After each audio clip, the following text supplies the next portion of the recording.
Hola, ¿qué tal? ¿Cómo están? Rogelio Rodríguez López aquí con ustedes. Qué bueno verlos de vuelta. Y espero que estén disfrutando mucho estos videos. Me gusta mucho hacerlos, es muy divertido. Y si les gusta, por favor suscríbanse, no les cuesta nada darle clic ahí a la campana, al botón de suscribirse. Eso nos ayuda mucho para seguir publicando este tipo de videos. Y pues sí, por ahora se acabó la época de Halloween, la época de Noche de Brujas y de sustos. Y se avecina la época de Navidad, así es que seguramente hablaremos de algo de Navidad. Pero antes de eso, no podíamos dejar de hablar de una película tan trascendental. Estamos hablando del papá del género de horror contemporáneo en el cine, que es la película de Psycho. Así es que acompáñenme y espero disfruten el video.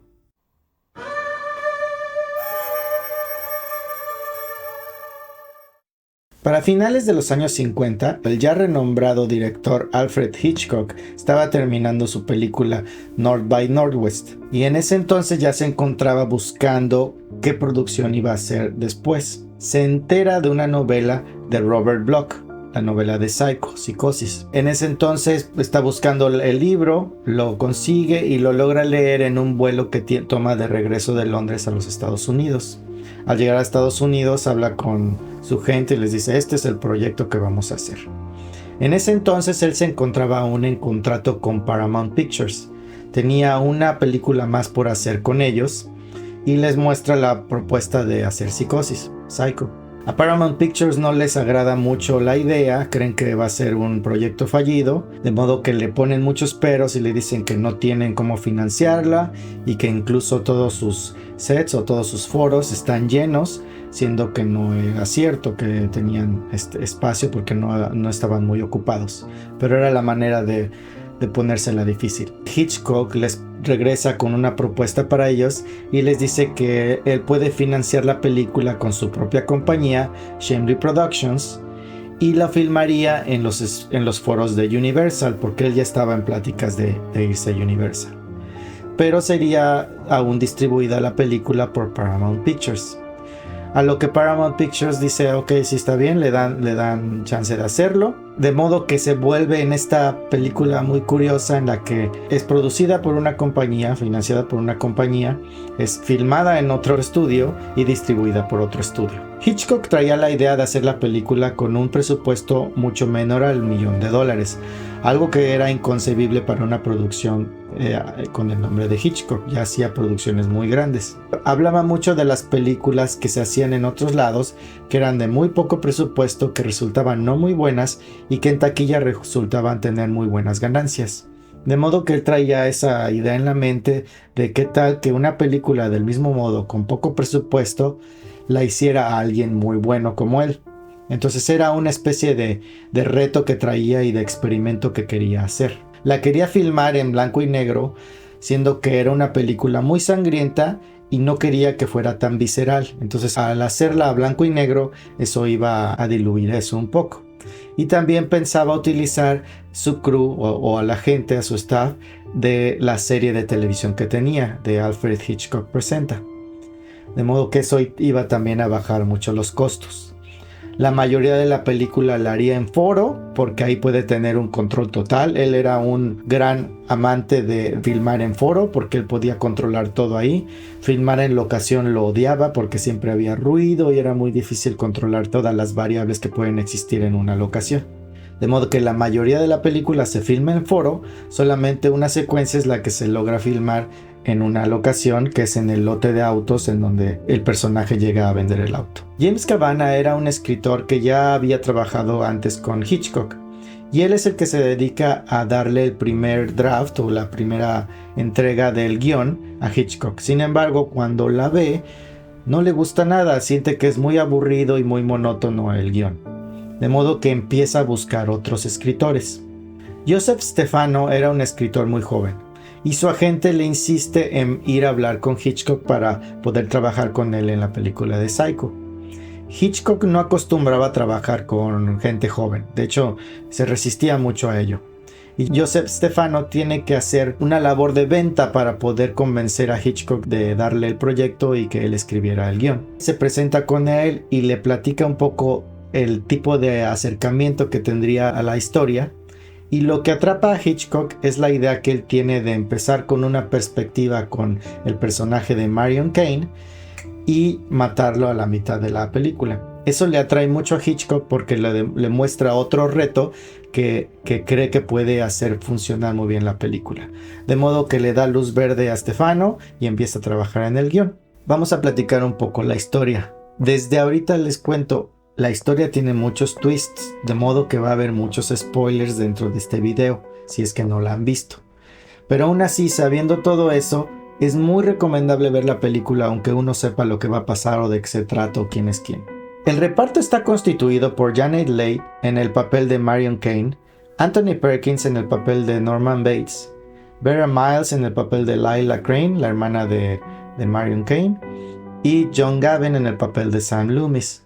La película se establece en la ciudad de Phoenix. Vemos toda la ciudad de Phoenix y poco a poco nos vamos adentrando en la habitación de un hotel en donde vemos a una pareja enamorada, a Marion Kane y a Sam Loomis. Y dentro de su conversación vemos que están muy enamorados, pero tienen una relación que no pueden culminar debido a problemas económicos que tienen. De modo que ella se va de la habitación para regresar al trabajo. Ella trabaja en una agencia de bienes raíces y justo ese día llega una persona con mucho dinero para guardarlo en bienes raíces, para invertirlo. Ella ve esto como una oportunidad y opta por tomar una decisión mala y robarse ese dinero y usarlo para su propio beneficio, y decide escapar de la ciudad. Cuando escapa de la ciudad, la ve la policía porque se queda dormida en el camino, en el coche. Entonces se empieza a volver muy paranoica y sigue escapando hasta llegar a un motel muy remoto ya lejos de la ciudad. En ese hotel remoto se logra hospedar, conoce a Norman Bates, que es el que maneja el hotel, y él habla mucho de su madre, se encuentra también ahí, pero que su madre tiene una personalidad un poco difícil y luego lo trata un poco mal. En ese momento Marion ya se siente segura, se siente en paz. Tomando un baño, es asesinada por alguien, al parecer una mujer, con un cuchillo. Después regresamos a Phoenix, en donde vemos a la hermana de Marion Kane, quien la está buscando y no sabe dónde está. Va a preguntarle a Sam si la ha visto, tampoco sabe de ella. Y aparece un detective que está buscando también a Marion por el dinero. De modo que él sigue su rastro, llega al hotel y también es asesinado. Y después Lila y Sam logran llegar al hotel también, pero se dan cuenta que en realidad la madre de Norman Bates no existe y es simplemente él vestido de mujer quien ha producido todos estos asesinatos. Lo aprenden, ya no logra matar a nadie y se lo llevan a un hospital psiquiátrico. Así termina la película. Ahora pasemos a la producción, cómo se llevó a cabo toda esa producción. Como dije, todo se mantenía dentro de un foro porque ahí era donde podía tener control total de las filmaciones. Hitchcock era muy fan de tener días de filmación no tan largos, empezar a la mañana y terminar a las 6 de la tarde. Tal vez había veces en las que se alargaban un poquito, 6, 7 de la tarde, pero él no era fan de seguir filmando toda la noche sin parar y largas horas. Él quería tener su día balanceado y que todos fueran a casa. Entonces, filmaba muy rápido, era una de sus cualidades. Él ya tenía todo pensado cómo se iba a filmar y casi le entregaba las escenas al editor como debían ir, ¿no? Le hacía muy fácil su trabajo al editor. La producción mantuvo muchos secretos debido a todos los twists que iba a haber. De hecho, para despistar mucho a la gente o incluso a la prensa, habló de hacer casting para la madre de Norman Bates. Incluso tenía ahí una silla con el nombre del personaje de la madre de Norman Bates. Lo que sí se casteó fue personas que hicieran la voz de Norman Bates, de la madre de Norman Bates, pero nada más, no iba a haber ninguna actriz. Y también hizo prometer a todo el crew y a todos sus actores de que no iban a revelar nada de lo que estaba sucediendo en la producción, porque era muy importante mantener este secreto para causar este impacto que iba a causar la historia. Durante la producción, la escena más difícil, obviamente, y la más importante es la escena de la regadera. Es una escena en la que incluso si no has visto la película, la has visto en algún momento, en algún lado, porque es muy referenciada constantemente. Es una escena que trajo ese nuevo género de de asesinatos en el cine.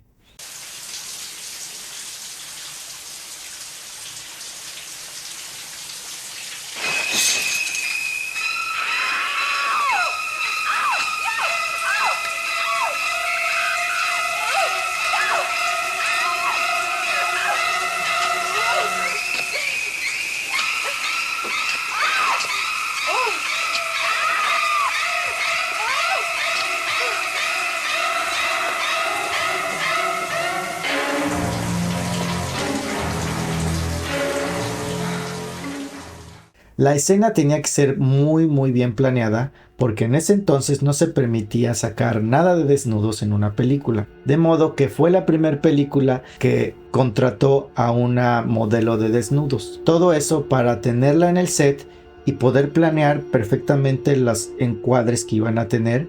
Y al ser una modelo de desnudos se iba a sentir más cómoda mientras todos preparaban todo. La manera como Hitchcock planea esa escena es a modo de montaje, en el que iba a haber muchos cortes y muchas tomas de detalle que se iban a ir armando como rompecabezas y que incluso se iban a armar en la mente de la audiencia. Todo es sugestivo y es el gran mérito que tiene esa secuencia. La forma del montaje de la secuencia se hace con cada cuchillada. Cada vez que hay una cuchillada hay un corte de la escena y eso pronuncia más el impacto, ¿no? Es como cuando se filma una película de acción en donde hay una pelea y hay un golpe de un personaje a otro. Existen muchos cortes para pronunciar eso, porque obviamente no lo está golpeando, pero con el efecto de sonido se acentúa eso y la audiencia piensa que sí se le está golpeando. Lo mismo sucede en esta secuencia y por eso resulta ser tan terrorífica en ese momento. Existe una toma muy importante que les tomó mucho tiempo hacerla, que es cuando ya está muerta y tiene que parecer sin poder respirar ni nada. Se habían conseguido unos lentes de contacto en los cuales le iban a ayudar a supuestamente parecer completamente muerta, pero en ese entonces los lentes de contacto eran muy distintos a lo que hoy conocemos y al parecer poderse acostumbrar a ese tipo de lentes de contacto tomaba semanas, de modo que no se pudieron utilizar y simplemente Janet Leigh optó por intentar estar inmóvil totalmente. Al final se logran hacer más de 20 tomas y se consigue una, y incluso esa toma tiene un momento en el que ella respira y tienen que meter un insert de la regadera para poder eliminarlo, ¿no? También se trata de la primera película en la cual sale un inodoro en servicio. Nunca se había tomado ningún baño con ningún inodoro y era algo que le molestaba mucho a Stefano, el escritor. Y él le dice a Hitchcock: yo quiero que salga el inodoro. Nunca he visto una película con un inodoro y eso lo hace más realista. La gente va al baño, la gente tiene baños en todos lados y tratándose de un hotel tiene que haber un baño. Pero Stefano no quería que simplemente el baño saliera y ya. Entonces escribe la escena de modo que se necesita usar el baño, en donde ella escribe una nota, la rompe y la va y la tira al inodoro. Al parecer era prohibido que saliera del baño, pero Stefano va y habla con la gente que se encarga de aprobar todas esas cosas y no le pelean mucho sobre eso. Entonces logra tener su escena, ¿no? Bernard Herrmann fue el compositor de la música y la música es algo muy importante dentro de la película y es la que la trae a la vida al final de cuentas, ¿no? Otro dato curioso sobre la música es que en la película de Star Wars hay una parte en la que Han Solo y Luke Skywalker se esconden en la escotilla del halcón milenario y no tenían ninguna sección de música para eso. El editor en turno estaba poniendo música temporal y puso una parte de Psycho.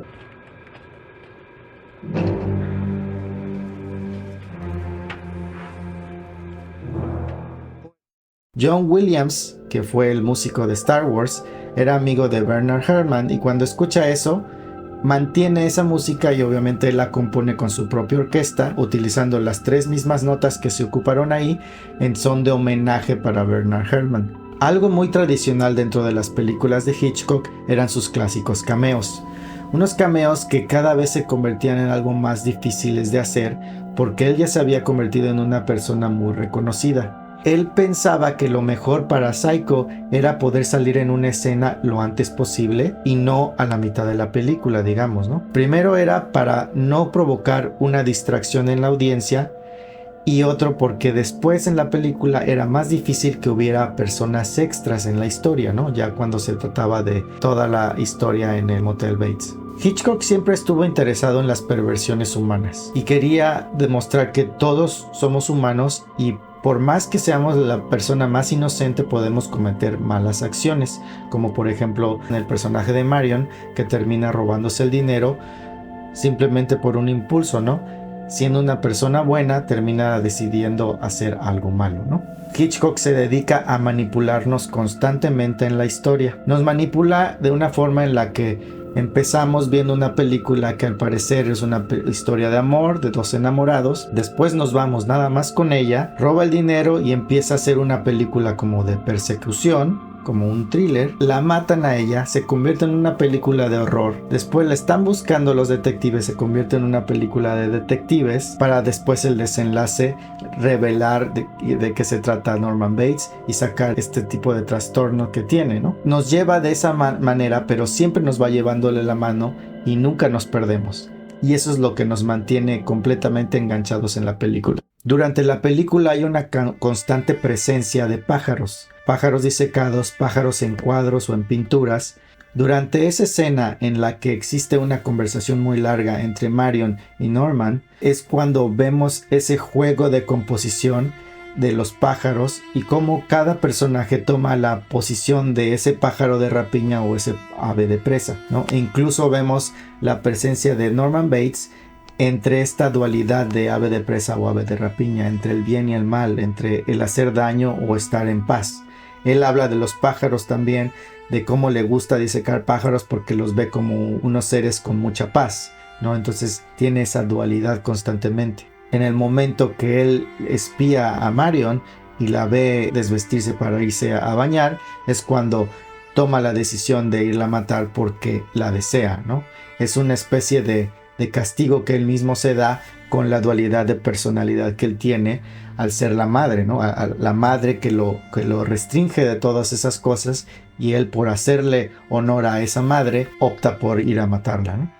Hitchcock quería tener a una estrella muy reconocida como Janet Leigh para hacer el personaje de Marion. Todo esto para desde ese momento despistar a la audiencia. En el momento que Marion muere, la audiencia no puede entender por qué es que muere el personaje principal. Sin embargo, él nos va avisando desde antes que no se trata de Marion el personaje principal. En el momento que conoce a Norman Bates y terminan teniendo esta larga charla mientras comen, se le empieza a dar mucha presencia a Norman Bates, y la actuación de Anthony Perkins es tan sublime que logramos tener esa apreciación por este personaje. Nos empieza a trasladar a la empatía con este otro personaje. En el momento que Marion muere, nos quedamos con Norman Bates y no extrañamos tal cual a Marion. Simplemente estamos pensando qué está pasando ahora con este otro personaje. Nos fue llevando de la mano y nos pasó de una liana a otra y no nos dimos cuenta. Al final de la película, cuando Norman Bates es capturado y lo ingresan al hospital psiquiátrico, existe una secuencia en la que un psiquiatra les explica a los personajes lo que había pasado. Pero esa secuencia no solamente es una explicación hacia los personajes, sino a la audiencia también. En ese entonces, en 1960, no se sabía mucho de estos términos de esquizofrenia, de doble personalidad, de transvestismo incluso, y tenían que explicarse un poco. Y una de las trabas que tenían o que les pusieron era hablar de transvesti, de decir la palabra transvesti. En ese momento la gente que aprobaba la película decía: no puedes usar esa palabra porque es una palabra mala, es una palabra oscura. Y Stefano, el escritor, estaba muy confundido de ello. Decía: es que ¿por qué? No tiene nada de malo esa palabra. Les lleva un diccionario y les enseña que transvesti simplemente significa un hombre vestido de mujer, un hombre que le gusta vestirse de mujer, y al final le dan luz verde a la película. Pero eso demuestra cómo existía esa cierta ignorancia de ciertos términos, ¿no? Cuando va a ser estrenada la película, Hitchcock tiene una preocupación. ¿Qué pasaría si la gente entra al cine a ver la película cuando a Janet Leigh ya la mataron, al personaje de Marion ya la mataron, y la gente se queda esperando verla en la pantalla y nunca aparece. Van a estar muy confundidos o enojados. De modo que emplea esta campaña de secreto en la que logra que todos los cines anuncien que no van a dejar entrar a nadie ya habiendo empezado la función. Tendrían que esperar hasta que la función terminara para poder entrar a la siguiente función. Incluso se decía ni al presidente, ni al gerente del cine, ni a nadie se le va a dejar entrar ya habiendo empezado la función. Y eso de hecho generó mucho más expectativa. Esa gran campaña de secreto también causó que muchos críticos que estaban acostumbrados a ver las películas desde antes en sus propias salas de proyección y cosas así, tuvieron que esperar hasta que la película fuera estrenada a todo el público. Eso no les gustó a muchos críticos renombrados y de cierta manera le afectó a la película, recibió muy malas críticas inicialmente. Pero todo eso se desvaneció durante el año porque la película es una obra maestra y terminó causando este impacto que necesitaba causar.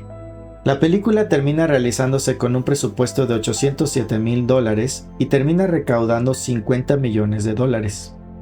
Una de las razones por las que se piensa que causó gran impacto y gran éxito tanto la novela como la película es que se trata de lugares muy remotos.